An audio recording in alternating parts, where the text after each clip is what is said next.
જય ગૌ માતા, વંદે ગૌ માતરમ.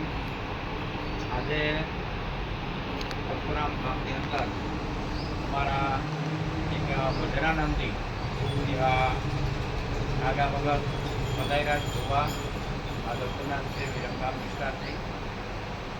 અને નાગા ભગતને ઘણી બધી તકલીફો હતી, પોતાને ઘણી રોગ હતી, ડાયાબિટીસ પણ હતી 300 જેટલી, ઉપરાંતના બીજા શારીરિક તકલીફો હતી, પગ દુખવાની તકલીફ હતી. એમાં એને એવો પ્રયોગ જાણવા મળ્યો કે ભાઈ અહીંના છાણા ઉપર 15 થી 20 મિનિટ સતત ઊભવાનું અને એનું તમને રિઝલ્ટ મળે. અને પ્રત્યક્ષ નાગા ભગતે પોતે પ્રયોગ કર્યો. આપણે એને મુખ્યત્વે સાંભળશો.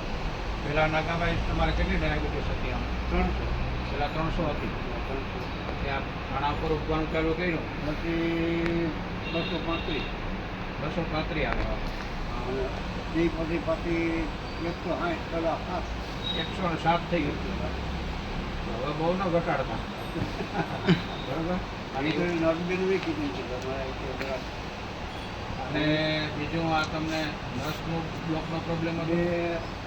હુમલો આવ્યા, બે નર્સ બ્લોક છે, એમાં સારું. છાણા ઉપર ઉભવાથી પછી હાથમાં અને શ્વાસમાં ને પડ્યું? શ્વાસમાં ફેર પડી. પછી પગની તકલીફ હતી? એ પગમાં હાલવામાં આવી પીડીમાં એ બધી દૂર થઈ એમ પહેલાં કરતાં શરીરમાં સારું કરવા હમણાં બધું સ્ફૂર્તિ ને બધું? હા. કોઈ વાતનું કોઈ અટાણે ભગવાન દયાથી મળે. આ ઉમરાની દવા છે તે બી ખરી પડે. એ તો બરાબર. આ જે જુદી વાત છે ને ડાયાબિટીસ, એ મને આનાથી જ સારું. આ તમારા ભજન પીડ્યા ભગવાન સુધી જે રામસાગર ઉપર ભજન બોલ્યા ને, એટલે જો આ રસ્તો કૃષ્ણ ભગવાન માધવરાયે બતાવ્યો કે મારી ગાયના શરણે જા. વાત તમારી સાચી. ખાલી તમે ગાય પાસે 10 મિનિટ બેહો ને, નાની વાસળી હોય ને ખંજવાડીને બેહો ને, શ્વાસ આપણા નાકમાં આવે ને, કાયાનું કલ્યાણ એટલે આરોગ્યદાયક થઈ જાય. કૃષ્ણ અમે થોડું ગોવાળ બન્યું. આજે તમને આટલું રિઝલ્ટ મળ્યું. મારી વાત સાંભળો, ડાયાબિટીસ 300માંથી 107 થઈ ગઈ.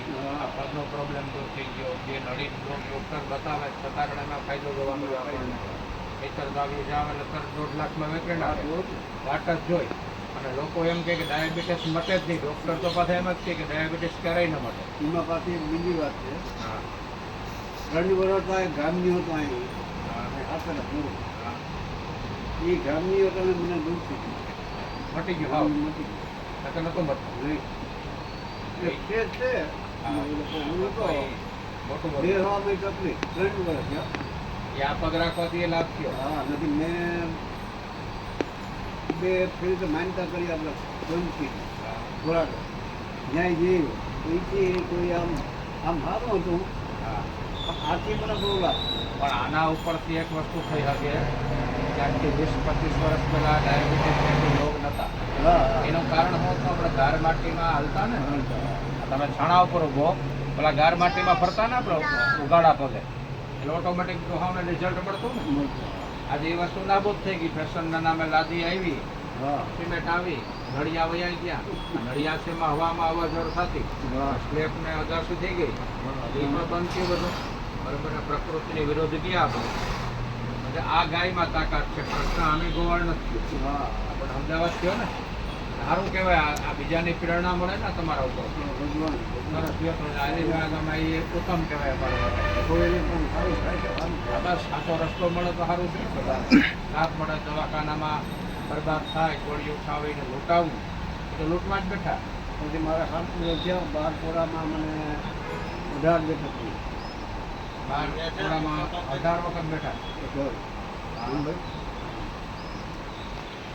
એમાં કાંઈ તકલીફ જ ના થાય. નહીં જરાય કોઈને બેઠો કરવામાં પીછું છે જવાનું. એક ટાઈમ 12 કોરા બેઠું જ રહેવાનું. 32 કલાક હતું આસન. હોય નહીં.